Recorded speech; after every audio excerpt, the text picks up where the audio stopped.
opening comments, and we'll take the questions. Well, I'd like to open again with thanking our fan base. I thought it was an electric atmosphere. Dog Walk was one of the best it's ever been. They carried us through some tough times. Thought we showed some grit tonight and responded. It's just like a boxing match when you got to be able to take the guy's best punch. And we knew they had a vertical passing game. We thought they had the best quarterback throwing the ball that we would face, along with the best combination of speed. But, our offense really played well. Sloppy at times defensively and sloppy at times offensively. And if we're going to be the team we need to be, we've got to remove those. And I thought that was probably the sloppiest game as far as organizationally and the things we got to do to be a great team. But I don't want to diminish what that offense just went out there and did, because they executed well, they ran the ball well, they threw and caught the ball well. Jake made good decisions. I thought they grew up from a passing standpoint.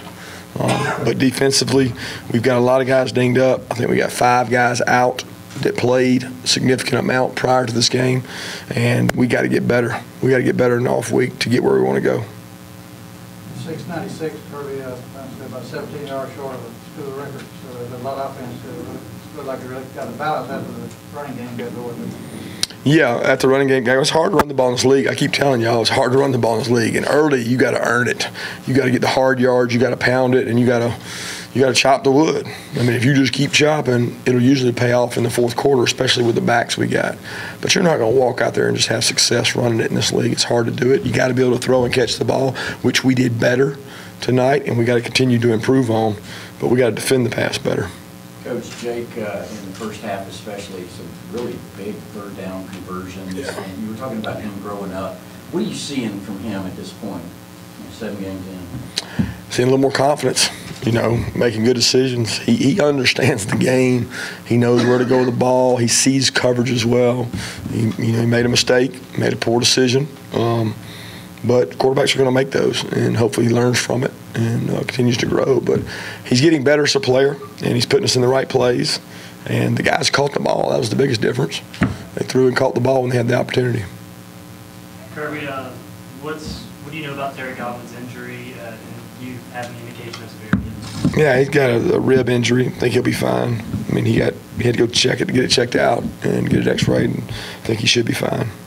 You mentioned 5 guys out, I guess, on defense. What's Marshall dealing with? I guess offensive line. They both got injuries, undisclosed injuries. But hate it for them because they're both good players and could have helped us tonight. Was there any intent to try to get the passing game more involved, or is that just how this game evolved early? I think there's always intent. You want to be balanced, right? So the intent is to be balanced. To be balanced, you got to run and throw it. And we've had some games where we didn't have to do that. We've worked really hard on it in practices to get better at it. But I thought the kid did convert some third downs and make some good throws. And I mean, they lifted us up because there's 2 times we took big-time shots that the offense picked up the defense and showed some grit. Well, you don't want to take anything away from Missouri in that passing game, but was there an element of you guys not doing what things right or the way you want to that resulted in those big plays? I think there's always a little credit given to them and always a little blame given to us. I mean, at the end of the day, somebody's got responsibility, somebody's got coverage, and they got to do a good job. But give them credit. Their quarterback's got a big arm, and that kid's a fast receiver. I mean, if you take out 2 plays, you really don't play that bad a defense. It's 126 yards or something on 2 plays. That's almost half their offense. And we knew before the game, we said, don't give up big plays, and you got a chance. And we gave up two big plays. But you know what? We'll learn from that. We'll get better from that. And that defense needed a wake-up call. Need a wake-up call to go out and play better. Coach, following up on that, how did that interception from Dominic Sanders kind of change the momentum there?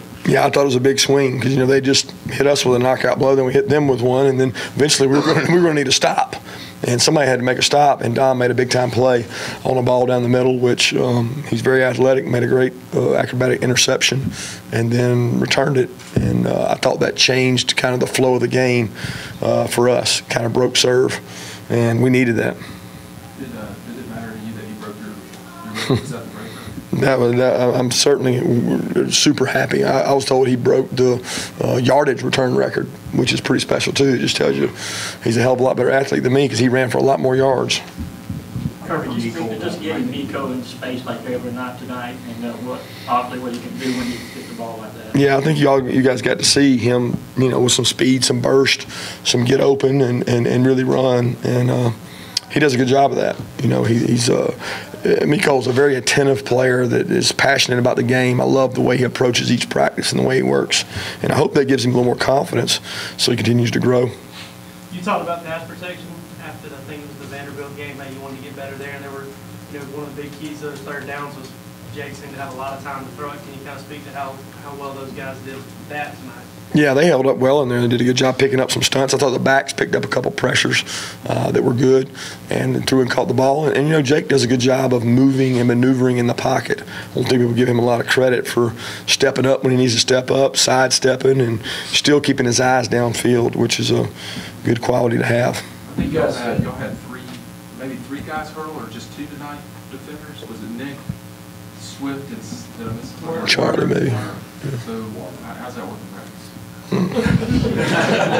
That's instinct, I'll be honest with you. You know, those guys, that's instinct for them. I think when teams cut tackle, when they dive at your feet, sometimes that can happen more often, but did a good job of it. I'm more worried about securing the ball.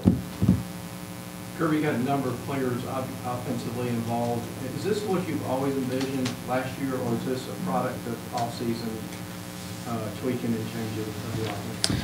You know, I mean, much is made about that, but I mean, ultimately, we want to be balanced. We want to be able to throw and catch the ball. We want to be able to use our wide-out strengths. You know, Riley made some big plays. Terry made big plays. Javon made plays. I mean, those guys, they make those plays in practice. They get the opportunity to. They stepped up tonight and made them.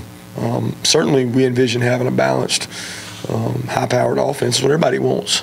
You know, and you got to be able to do that in this league. You got to be able to throw and catch the ball because the defenses are so good. Coach, a couple weeks ago you had said that Rodrigo Blankenship hadn't gotten too many opportunities. Well, I mean, he had them tonight. I mean, what kind of confidence has he shown you, and how did that kind of build up after he had the opening kickoff that got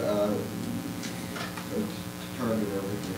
Well, I thought he did a good job responding. You know, he had another kickoff that wasn't so good after that, but then he got his rhythm back. He found his groove. He kicked a couple balls deep right. We changed things up for him, and then he got back grooving and started hitting them good. He's kicking field goals really consistently now. I think Rodrigo is a product of competition. You know, he's been in a really tough competition. He's had a lot of pressure on him, and he puts a lot of pressure on himself all offseason. And when you do that, it prepares you for real-life situations, which he's done well kicking the ball this year. DeAndre showed his breakaway ability, didn't coach, a 71-yard run, had another 36-yarder call back. You know? Yeah, DeAndre Swift continues to be a great change-up asset to our offense, catching the ball in the backfield, running the ball, and he's a hard worker. And yeah, I thought he did a better job tonight of picking up pressure on third down. From an injury standpoint, from a fundamental standpoint, is there some excitement with you to have a bye week at this point, a chance to kind of hit the reset button and go into the second half?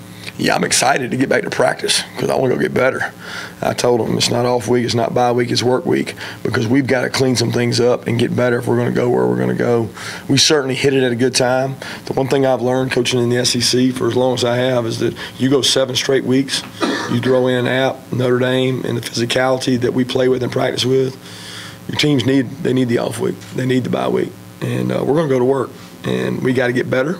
We've got to get more players to play winning football on our team, and we've got to get healthy because we have some guys that need to help our team, and we got to get them back.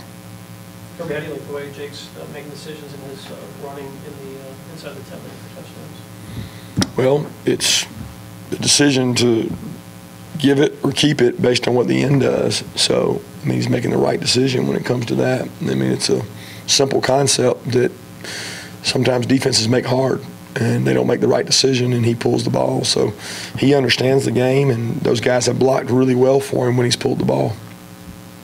There's 7-0 with a week off before Florida. Is this a position that a coach enjoys, or did it make you worry even more about keeping things going? I'd be worried if we're 0-7. I mean, I'll be honest with you. My concern is on, can we get better?